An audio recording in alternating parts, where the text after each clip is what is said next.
Hello students, आज मैं आप लोगों के लिए बहुत ही मज़ेदार फैक्ट लेकर के आया हूँ। गाइज, आज का हम लोगों का टॉपिक है कि आयरन कैसे काम करती है। गाइज, मैं अंकल वाले आयरन के बारे में बात नहीं कर रहा हूँ जो पहले ज़माने में चला करती थी। मैं आंटी वाले आयरन के बारे में बात कर रहा हूँ। हाँ, ये बात अलग है कि आंटी वाले आयरन मतलब अंकल ही यूज़ करते हैं, लेकिन गाइज ये आंटी वाले जो आयरन होते हैं, इट मीन्स इलेक्ट्रिकल आयरन जो होते हैं, वो एक्चुअल में वर्क कैसे करती हैं, आखिर उसमें जो हीटिंग इफेक्ट है वो हीट क्यों कैसे होता है, और साथ ही साथ हम लोगों को उसमें करंट क्यों नहीं लगता है। सबसे मेन रीज़न ये है ना। तो सबसे मेन मतलब क्वेश्चन हम लोग का यही है कि आखिर आयरन तो इलेक्ट्रिक से चलता है, लेकिन हम लोगों को करंट क्यों नहीं लगता है ना। हम लोग उसको टच भी कर देते हैं अगर बॉडी को, तो एक्चुअल में वो अंकल को तो करंट नहीं मारता है जब वो अंकल आयरन करते हैं। तो इसके पीछे क्या रीज़न है, इसको भी हम लोग बहुत ही अच्छे तरीके से डील करेंगे। तो देखिए, तो गाइज सबसे पहले अगर आप लोग पहले वाला वीडियो नहीं देखे हैं तो सबसे पहले गाइज वो वाला वीडियो जा करके देख लें, क्योंकि मैंने उसमें बहुत ही अच्छे वे में बताया था कि कोई भी वायर देखे होंगे, चाहे हीटर में हो या फिर अंकल वाले जो पहले ज़माने में जो बल्ब आते थे उसमें भी देखे होंगे कि जो 100 वाट के जो आते थे, है ना, उसमें भी कॉइलिंग के फॉर्म में किया हुआ रहता है। तो आखिर वो कॉइल क्यों किया जाता है, तो गाइज उसका रीज़न मैंने बताया था। हालांकि जो ये वीडियो में अगर जंप करके आ गए हैं कोई, है ना, अगर नहीं देखे हैं तो मैं थोड़ा सा हिंट दे देता हूँ, क्योंकि गाइज मैंने कल ना दो फार्मूला बताया था। एक बताया था हीट का, तो H is equal to I square R T. और गाइज ये बहुत ही अमेजिंग फार्मूला है, क्योंकि जितना भी इलेक्ट्रिकल अप्लायंसेज होते हैं ना वो इसी हीट वाले फार्मूले पे बेस्ड होते हैं। ठीक है, इसी पर मतलब सारे चीज़ मतलब समझ जाइए कि सेट होते हैं। और गाइज चूंकि हम लोग यहाँ पर बात किए थे कि रेजिस्टेंस जो है ना, वो हीटिंग इफेक्ट के लिए रेजिस्टेंस सबसे ज़्यादा मायने रखता है। अगर रेजिस्टेंस नहीं होगा तो हीटिंग इफेक्ट भी नहीं होने वाला। तो इसलिए रेजिस्टेंस का भी फार्मूला का हम लोग को ज़रूरत पड़ेगा। क्यों? क्योंकि हम लोग को ये डील करना है कि रेजिस्टेंस जो है किस किस फैक्टर पे डिपेंड करता है। तो देखिए, रेजिस्टेंस का जो फार्मूला होता है वो होता है रो एल बाई ए। ठीक है, तो गाइज ये दो फार्मूला बहुत ही अमेजिंग है। तो गाइज अगर आप लोगों को थोड़ा बहुत फिजिक्स का लैंग्वेज अगर समझ में आता है तो बढ़िया है। तो यहाँ से देख लीजिए, रेजिस्टेंस जो है ना वो डायरेक्टली प्रोपोर्शनल है लेंथ का, है ना, और रेजिस्टेंस जो है इन्वर्सली प्रोपोर्शनल है एरिया का। यहाँ से दो चीज़ों पे हम लोग ध्यान दे सकते हैं कि resistance is directly proportional to length and resistance is inversely proportional to area. तो गाइज यहाँ से क्या समझ में आ रहा है हम लोग को, यहाँ से समझ में आ रहा है कि अगर सपोज कीजिए कि अगर लेंथ ज़्यादा होगा तो क्या होगा बताइए, लेंथ ज़्यादा होगा तो क्या होगा, रेजिस्टेंस भी ज़्यादा होगा। क्यों? क्योंकि गाइज देखिए डायरेक्टली प्रोपोर्शनल है। अगर मैं बोलूँ कि ऊपर 8 है नंबर कोई, ठीक है, और नीचे अगर 2 से डिवाइड दूँ तो इसका आंसर आने वाला है 4। और गाइज अगर ऊपर का वैल्यू अगर 10 है और नीचे 2 ही फिक्स रखें तो आंसर कितना आएगा, 5। तो यहाँ से क्या समझ में आ रहा है कि ऊपर का वैल्यू अगर ज़्यादा बड़ा होगा तो वैल्यू भी क्या आता है, बड़ा आता है। तो देखिए लेंथ जो है डायरेक्टली प्रोपोर्शनल है ना, रेजिस्टेंस का डायरेक्टली प्रोपोर्शनल है। इट मीन्स लेंथ अगर ज़्यादा होगा तो रेजिस्टेंस भी ज़्यादा होगा। और चूंकि हम लोगों को हीटिंग इफेक्ट अगर चाहिए तो रेजिस्टेंस ज़्यादा करना पड़ेगा। तो रेजिस्टेंस ज़्यादा करने के लिए क्या करना पड़ेगा, वायर का लेंथ को इंक्रीज करना पड़ेगा।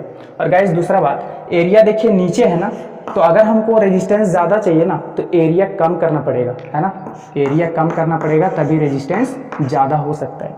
अब गाइज आप लोगों को ये समझ में नहीं आ रहा हो तो देखिए यहाँ पर एक एग्जांपल दे देता हूँ।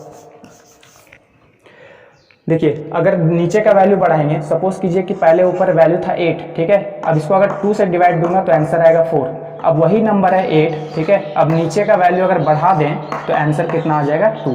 तो गाइज यहाँ पर आप लोग यार बहुत ही अच्छे वे में समझ सकते हो कि नीचे का वैल्यू अगर बड़ा हुआ ना तो ऑटोमेटिक कम हो जाता है वैल्यू। इट मीन्स अगर रेजिस्टेंस हमको ज़्यादा चाहिए तो नीचे का वैल्यू कम रखना पड़ेगा, है ना, कम रखना पड़ेगा। तो रेजिस्टेंस यहाँ पर ज़्यादा करने के लिए हम लोग को एरिया क्या करना पड़ेगा, कम करना पड़ेगा।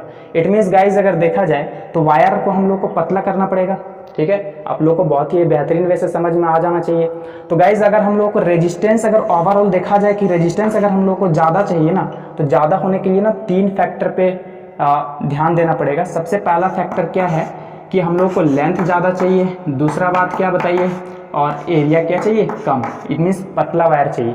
और तीसरा चीज़ जो है देखिए फॉर्मूला में नजर आ रहा है, रेजिस्टिविटी हाई होना चाहिए, है ना, रेजिस्टिविटी क्या होना चाहिए, हाई। क्यों? क्योंकि रेजिस्टिविटी भी देखिए डायरेक्टली प्रोपोर्शनल है। और गाइज रेजिस्टिविटी हाई करने के लिए हम लोग बताए थे कि एलॉय का यूज़ करेंगे, है ना, 2 मेटल का यूज़ जो वायर होता है ना उसको कंबाइन करके बनाया जाता है तो उसको एलॉय बोलते हैं। तो एलॉय अगर एलॉय से बनाएंगे तो ऑटोमेटिक रेजिस्टिविटी हाई हो जाएगा, है ना। लेकिन लेंथ और एरिया ये हम लोगों के हाथ में है कि कैसा बनाएंगे। तो गाइज लेंथ को ज़्यादा करने के लिए एक ही उपाय है मेरे पास कि कॉइलिंग कर दें, है ना, इस फॉर्म में। ठीक है, तो देखिए इस वायर में अगर कोई करंट अगर फ्लो करेगा तो ज़्यादा लेंथ में अगर फ्लो करेगा ना तो लेंथ ज़्यादा होगा तो रेजिस्टेंस भी ज़्यादा होगा, और एरिया कम करने के लिए क्या करना पड़ेगा बताइए, पतला वायर लेना पड़ेगा।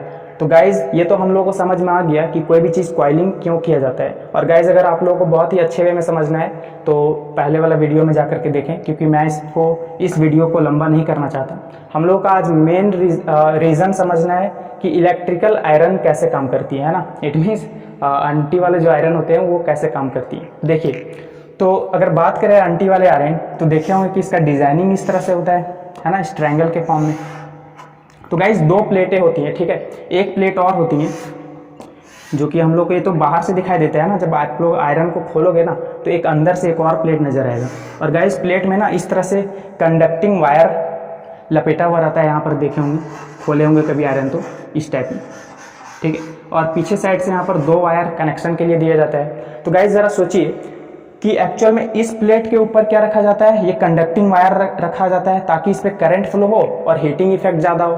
तो गाइज हीटिंग इफेक्ट तो हो गया, चलिए मान लिए, लेकिन गाइज इसमें करंट का भी तो फ्लो हो रहा है ना, क्यों? तो जब करंट का फ्लो होगा तो हम लोग को यहाँ पर 2 चीज़ मिलने वाला है, एक तो मिलने वाला है करंट, है ना, और करंट के साथ साथ दूसरा चीज़ हम लोग को क्या मिलेगा, हीट, जो कि बहुत ही अच्छा बात है हम लोग के लिए, है ना, मतलब आंटी के लिए अच्छा बात है ना, साड़ी वगैरह आयरन हो जाएगा, हीटिंग चाहिए। लेकिन गैस ज़रा सोचिए इसके साथ साथ करंट भी मिल रहा है ना, तो करंट अगर मिलेगा तो अंकल को तो मज़ा आ जाएगा फिर, है ना, और आंटी तो पूरा खुश हो जाएंगी फिर करंट जब अंकल को मिलेगा तो इस करंट को मतलब आंटी को तो खुश नहीं करना है ना, तो ये करंट को हम लोग को रेस्ट्रिक्ट करना पड़ेगा, रोकना पड़ेगा। तो इसलिए हम लोग को करंट रोकने के लिए एक और प्लेट का जरूरत पड़ता है ना, मिडिल में एक और प्लेट लगाया जाता है।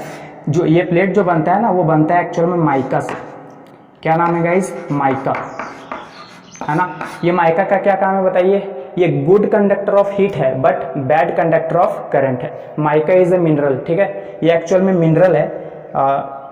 मिनरल ऐसा मटेरियल है एक्चुअल में, ये समझ जाइए कि बहुत ही सबसे अमेजिंग चीज़ है ये, है ना। इसका एक प्रॉपर्टी क्या है कि ये हीट को तो ट्रांसफर कर देगा लेकिन करंट को ट्रांसफर नहीं करता है। इट मीन्स बोला जाए तो हीट के लिए गुड कंडक्टर है लेकिन करंट के लिए बैड कंडक्टर है। तो गाइस सोचिए इसके ऊपर ये वाला जो है ना, इसके माइका के ऊपर लगा दिया जाता है। अब ये दोनों प्लेट जो है इसके ऊपर चिपका दिया जाता है जो हम लोग को बाहर से दिखाई देता है। तो गाइस जरा सोचिए कि करंट का फ्लो जब होता है तो उसके साथ साथ तो हीट भी मिलता है और करंट भी मिलता है, लेकिन करंट को कौन रेस्ट्रिक्ट कर लेगा, ये माइका, है ना। ये माइका जो है करंट को फ्लो मतलब आगे फर्दर ट्रांसफर नहीं करने वाला।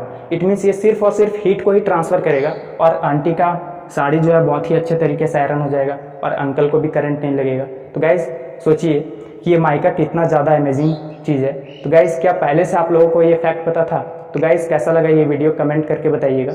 और भी ऐसे ही शानदार शानदार ट्रिक फैक्ट, है ना, मैथमेटिक्स या फिर फिजिक्स से रिलेटेड कोई भी डाउट हो तो आप मुझे कमेंट कर सकते हैं। तो गाइज आज के लिए इतना ही, थैंक यू।